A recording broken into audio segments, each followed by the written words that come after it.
പടം നയിച്ചവൻ തന്നെ മുഖ്യമന്ത്രിയാകുന്നതല്ലേ അതിൻ്റെ ഒരു ശരി. അല്ലാതെ ഗാലറിയിൽ ഇരുന്ന് സിനിമയും കണ്ട് AC റൂമിൽ ഇരിക്കുന്നവന് അവസാനം മുഖ്യമന്ത്രിയാകണമെന്ന് പറഞ്ഞാൽ എങ്ങനെ ശരിയാകും?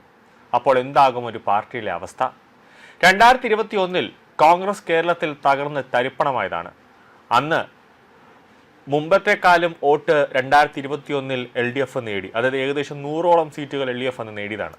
പ്രതിപക്ഷ നേതാവ് അന്ന് രമേശ് ചെന്നിത്തലയായിരുന്നു. രമേശ് ചെന്നിത്തല അനാവശ്യമായ രീതിയിൽ വാർത്താ സമ്മേളനം വിളിച്ചു വരുത്തി മാധ്യമപ്രവർത്തകർക്കും അതോടൊപ്പം തന്നെ ജനങ്ങൾക്കും കുറ്റം പറഞ്ഞു. ഒരു പ്രതിപക്ഷ നേതാവെന്ന് പറഞ്ഞാൽ ഈ ഭരണ സംവിധാനങ്ങൾ, അതായത് ഈ ഭരിക്കുന്ന പാർട്ടി എന്ത് തെറ്റ് ചെയ്താലും അതിൻ്റെ ഒരു കുറ്റം കണ്ടുപിടിക്കുക എന്നതിലുപരി അതിനെ തിരുത്തുകയും കൂടെ വേണം. അതാണ് ഒരു പ്രതിപക്ഷ നേതാവിൻ്റെ ഒരു മാതൃക എന്ന് പറയുന്നത്.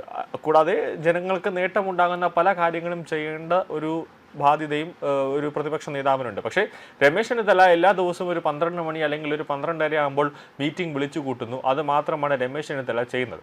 അതോടെ അന്ന് കോൺഗ്രസിന് ഉണ്ടായിരുന്ന വോട്ടും കൂടെ പോയി ആകെ തകർന്ന് തരിപ്പണമായി. അതിനുശേഷമാണ് VD സതീശൻ പ്രതിപക്ഷ നേതാവായിട്ട് വരുന്നു. അങ്ങനെ നടന്ന പല ഉപതെരഞ്ഞെടുപ്പുകളിലും കോൺഗ്രസ് മികച്ച വിജയം നേടി. ഇപ്പോൾ നിയമസഭാ തെരഞ്ഞെടുപ്പിൽ 102 സീറ്റോടെ കോൺഗ്രസ് ഒരു വൻപിച്ച ഭൂരിപക്ഷത്തിൽ കോൺഗ്രസ് വിജയിച്ചു. അത് VD സതീശൻ്റെ ഒരു ക്രെഡിറ്റ് കൊണ്ട് മാത്രമാണ്. എന്നിട്ടിപ്പോൾ ആ കപ്പ് വേണമെന്ന് പറഞ്ഞിട്ട് KC വേണുഗോപാൽ ഡൽഹിയിൽ കടന്ന് ശാഠ്യം പിടിക്കുകയാണ്. അപ്പോൾ VD അല്ലേ മുഖ്യമന്ത്രിയാക്കേണ്ടത് എന്ന ചോദ്യമാണ് കേരളത്തിലെ ജനങ്ങൾ തന്നെ ഇപ്പോൾ ചോദിക്കുന്നത്.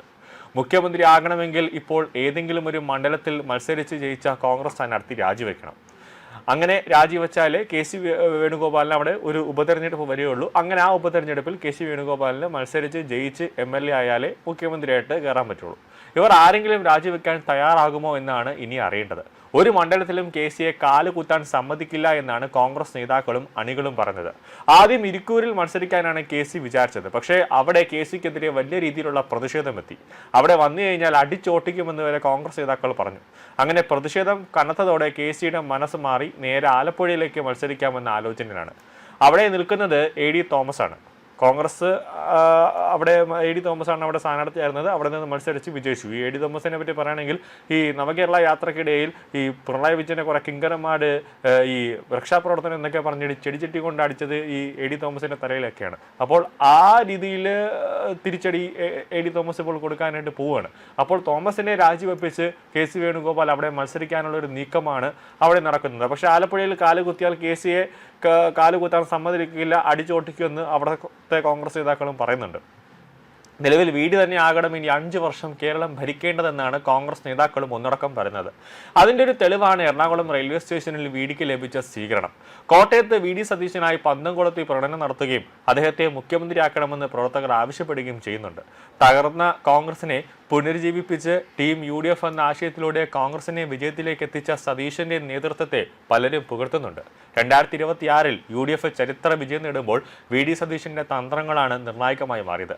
കരുണാകരന് ശേഷം ഉമ്മൻചാണ്ടിക്ക് ശേഷം എടുത്തു പറയാവുന്ന ഒരു ലീഡർ കോൺഗ്രസിൽ ഇപ്പോൾ ഉണ്ട്. അത് VD സതീശൻ. 2021 കോൺഗ്രസ് നേതൃത്വത്തിലുള്ള UDFന്റെ കനത്ത പരാജയത്തിനു ശേഷം VD സതീശൻ പ്രതിപക്ഷ നേതാവായപ്പോൾ അദ്ദേഹം സാധാരണ രീതിയിലുള്ള ഒരു രാഷ്ട്രീയ പാത ഒന്നും അദ്ദേഹം പിന്തുടരുന്നില്ല. അങ്ങനെ പിന്തുടരുമെന്നൊക്കെ കരുതിയെങ്കിലും സംഭവിച്ചത് മറ്റൊന്നായിരുന്നു. കേരളത്തിലെ മുതിർന്ന കോൺഗ്രസ് നേതാക്കൾ സാധാരണയായി ചെയ്യുന്നത് ഈ ജാതി സമുദായ നേതാക്കളെ കണ്ടുമുട്ടുന്ന ഒരു ശൈലിയുണ്ട്. ഇപ്പോൾ മുസ്ലിം ലീഗിൽ പോയിട്ട് പണക്കാട് ശിഹാബദി തങ്ങൾ, പിന്നെ NSS പോയിട്ട് G സുകുമാരൻ നായർ, പിന്നെ വെള്ളാപ്പള്ളി നടേശൻ, അങ്ങനെയൊക്കെ SNDP Yoga general secretary Vellappally നടേശനെയൊക്കെ കണ്ട് അവരെയൊക്കെ ഷേക്കാനൊക്കെ കൊടുത്ത് അനുവാദമൊക്കെ വാങ്ങുന്ന ഒരു പതിവ് ശൈലിയുണ്ട്. പക്ഷെ അതിൽ നല്ല വ്യത്യസ്തമായിട്ടാണ് VD സതീശൻ പ്രവർത്തിച്ചത്. ഇവരെയൊന്നും കാണാനൊന്നും പോയില്ല. SNDPയിലെ വെള്ളാപ്പള്ളി നടേശന്റെയും അനുഗ്രഹം ഒന്നും അദ്ദേഹം പരസ്യമായി തേടിയിട്ടുമില്ല. കേരള രാഷ്ട്രീയത്തിൽ 2 സംഘടനകൾക്കും കാര്യമായ സ്വാധീനമുണ്ട്. അതിൻ്റെ ആവശ്യം ഇല്ലാതെയാണ് VD സതീശൻ പ്രവർത്തിച്ചതും. അതോടൊപ്പം തന്നെ ഈ അനാവശ്യ കാര്യങ്ങളിലൊന്നും ഈ വെള്ളാപ്പള്ളി നടേശനെ നമുക്കറിയാം, വാ തുറന്നു കഴിഞ്ഞാൽ എന്തെങ്കിലുമൊക്കെ വിളിച്ച് പറയുന്ന ഒരു ടീമാണ്. അതായത് ഈ MM മണിയെ പോലെ LDFിലെ മുൻ വൈദ്യുതി മന്ത്രിയായ മണിയാശാനെ പോലെ എന്തെങ്കിലുമൊക്കെ വട്ടത്തനം വെള്ളാപ്പള്ളി നടേശൻ വിളിച്ച് പറയും. അത് വലിയ രീതിയിലുള്ള ഒരു വർഗീയതയായി മാറും, കേസും ഒക്കെ പോകും. അപ്പോൾ ഈ വെള്ളാപ്പള്ളി നടേശൻ എന്ത് പറഞ്ഞാലും അത് മൈൻഡ് ചെയ്യേണ്ട എന്നൊരു നിലവാരത്തിലാണ് VD സതീശൻ എത്തിയത്. അങ്ങനെ ഈ മതമേളാളന്മാർ പറയുന്നതൊന്നും തന്നെ കേൾക്കണ്ട എന്നൊരു നിലയിലേക്ക് വി ഡി സതീശൻ എത്തി.